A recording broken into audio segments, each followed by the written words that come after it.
बिहार की राजनीति में इस वक्त सबसे बड़ा सवाल किसी विपक्षी नेता ने नहीं उठाया है। ये सवाल उठा है सत्ता पक्ष के भीतर से। भोजपुर एनकाउंटर में मारे गए भरत भूषण तिवारी मामले में अब सिर्फ विपक्ष ही नहीं बल्कि सरकार के अपने विधायक भी सवाल पूछ रहे हैं। और सवाल सिर्फ एनकाउंटर पर नहीं है, सवाल इस बात पर भी है कि आखिर मुख्यमंत्री सम्राट चौधरी तक कौन सी जानकारी पहुंची थी। क्या उन्हें गलत जानकारी दी गई?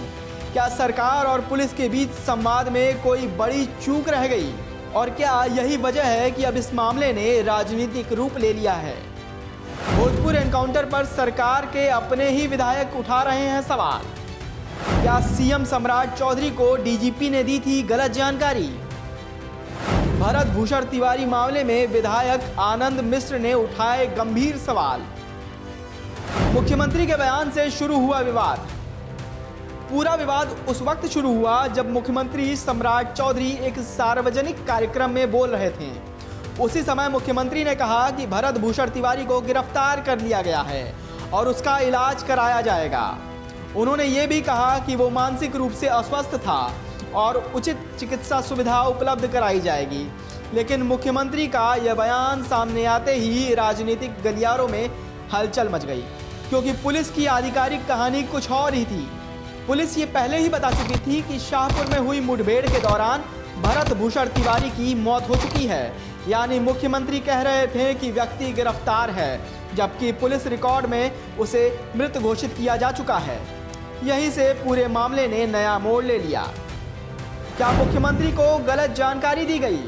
अब सबसे बड़ा सवाल यही है कि अगर एनकाउंटर पहले ही हो चुका था तो मुख्यमंत्री ने गिरफ्तारी की बात क्यों कही? क्या उन्हें घटना की पूरी जानकारी नहीं थी? क्या डीजीपी ने गलत ब्रीफिंग की थी या फिर मुख्यमंत्री तक अपडेट जानकारी नहीं पहुंची थी? ये सवाल इसलिए अहम है क्योंकि सिर्फ एक पुलिस कार्रवाई का मामला नहीं है, ये सीधे सीधे शासन और प्रशासन के बीच तालमेल पर सवाल खड़ा करता है। एनकाउंटर पर आनंद मिश्रा ने उठाए सवाल। विवाद तब और बढ़ गया जब बीजेपी विधायक आनंद मिश्रा ने इस मामले पर प्रतिक्रिया दी।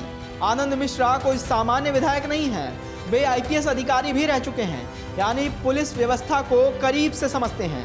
आनंद मिश्रा ने भरत भूषण तिवारी के परिवार के प्रति संवेदना व्यक्त की, लेकिन इसके साथ ही उन्होंने स्थानीय पुलिस की कार्यप्रणाली पर भी सवाल उठाए। उन्होंने कहा कि अगर समय रहते उचित कदम उठाए गए होते तो शायद स्थिति को बेहतर तरीके से संभाला जा सकता था। यानी सरकार के अपने विधायक ये कह रहे हैं कि कहीं ना कहीं पुलिस की तरफ से चूक हुई है और यही बयान अब राजनीतिक बहस का केंद्र बन गया है। सरकार के भीतर से उठी आवाज क्यों अहम? राजनीति में अगर विपक्ष सवाल उठाता है तो ये बात सामान्य है, लेकिन जब सत्ता पक्ष का विधायक सवाल उठाए तो मामला गंभीर बन जाता है। खास तौर पर तब जब सवाल उठाने वाला व्यक्ति खुद पूर्व आईपीएस अधिकारी रहा हो। आनंद मिश्रा ने सीधे तौर पर किसी को दोषी नहीं ठहराया, लेकिन समझदार के लिए इशारा ही काफी होता है। जब खुद एक पूर्व आईपीएस अधिकारी निष्पक्ष जांच की बात कर रहा है और ये कह रहा है कि उच्च स्तरीय जांच और मानवाधिकार आयोग की टीम मामले की पड़ताल करेगी, यानी मामला अब सिर्फ पुलिस के बयान तक सीमित नहीं रहने वाला है। आखिर एनकाउंटर पर सवाल क्यों उठे? पुलिस का दावा है कि भरत भूषण तिवारी ने पुलिस की टीम पर फायरिंग की। पुलिस का कहना है कि उसे कई बार सरेंडर करने का मौका दिया गया, लेकिन उसने गोली चलाना जारी रखा। इसके बाद आत्मरक्षा में पुलिस ने जवाबी कार्रवाई की, लेकिन दूसरी तरफ सवाल पूछे जा रहे हैं कि क्या उसे जिंदा पकड़ा जा सकता था? क्या गैर घातक तरीकों का इस्तेमाल संभव था? क्या बातचीत के जरिए आत्मसमर्पण के लिए तैयार किया जा सकता था? और सबसे बड़ा सवाल, क्या पुलिस उसकी मानसिक स्थिति को पहले से ही जानती थी?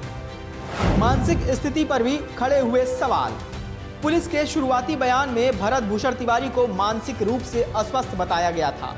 मुख्यमंत्री ने इलाज की भी बात कही थी, यानी प्रशासन को उसकी मानसिक स्थिति की जानकारी थी। अब सवाल ये उठ रहा है कि अगर पुलिस को पहले से पता था कि व्यक्ति मानसिक रूप से अस्थिर है, तो क्या ऑपरेशन का तरीका अलग होना चाहिए था?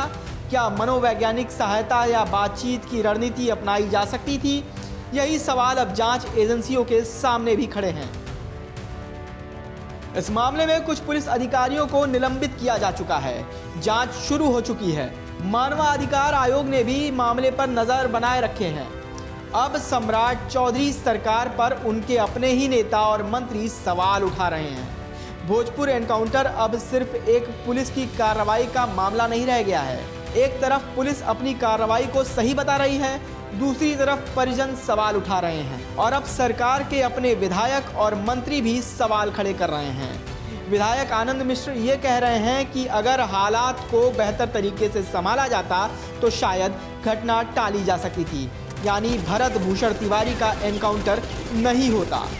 अब असली सवाल ये नहीं है कि गोली किसने चलाई, बल्कि सवाल ये है कि क्या इस पूरी घटना को रोका जा सकता था, तो क्यों नहीं रोका गया और मुख्यमंत्री तक सही जानकारी क्यों नहीं पहुंची।